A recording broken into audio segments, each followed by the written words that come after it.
To add a bit of backstory, I was an active duty Marine a year prior to this story happening.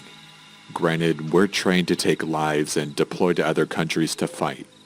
Sad to say that I never got the opportunity to deploy, but if I wasn't trained as a Marine, I honestly think I wouldn't be here telling this story. Now, onto the story.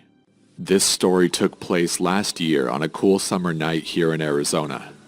I just got off from work and took a coworker home from a late-night dinner after the shift. I passed by a gas station after I dropped her off.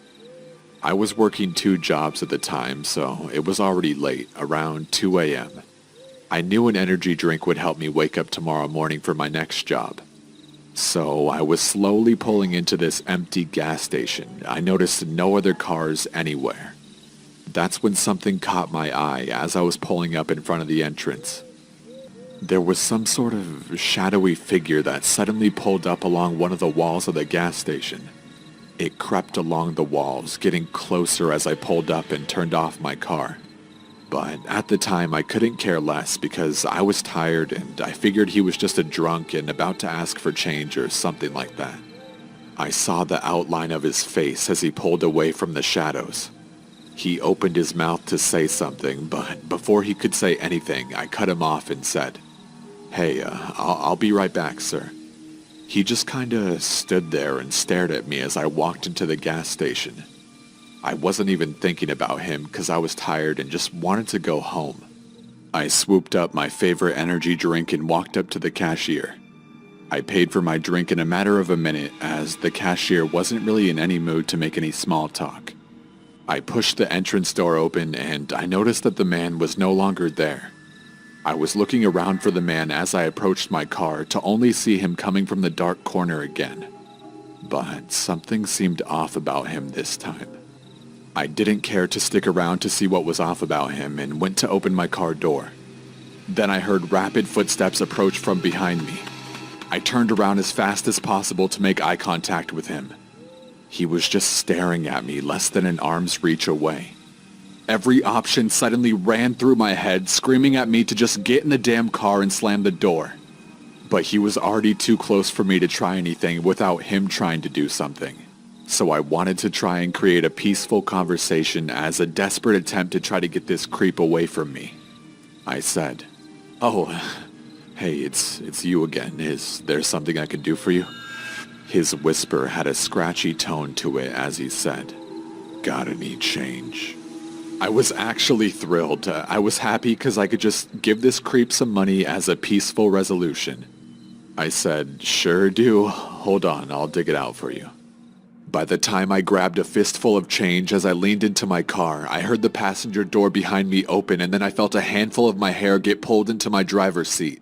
My hair got yanked back really hard as he whispered, "You fucking scream or yell and I'll fucking kill you." Then I felt a knife slowly glide over my throat. He then whispered, "Understand."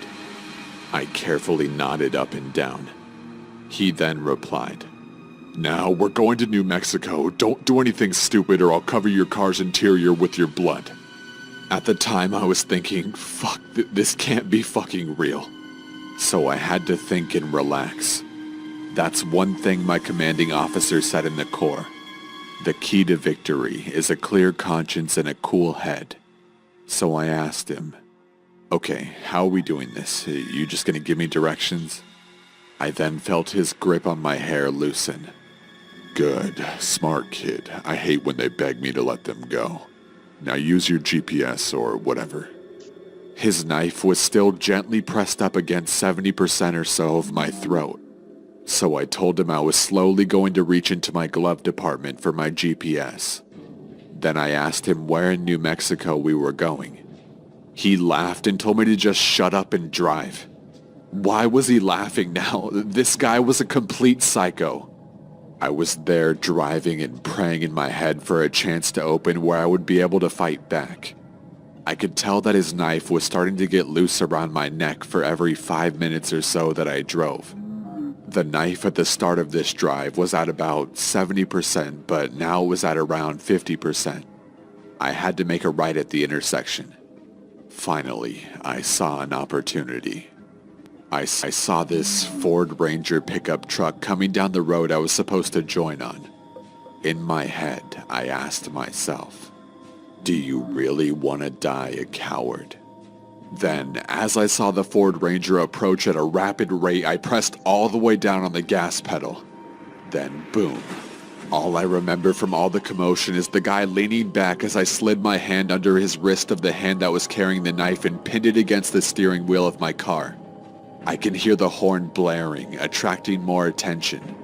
He let go of the knife and ran out of the car as the intersection made itself known to me again, as my surroundings were no longer blurry. I wanted to run after him, but the driver of the Ford Ranger grabbed me and said, "Hey, what the hell happened? Do you have insurance?" I was trying to push through the guy to catch that fucking coward, but the only words that escaped my mouth were, "Don't let him get away!" That's all I was yelling as I saw the dark silhouette of the man disappearing into the darkness. I told the police everything when they arrived. I did everything you're supposed to, but nothing really ever came of it.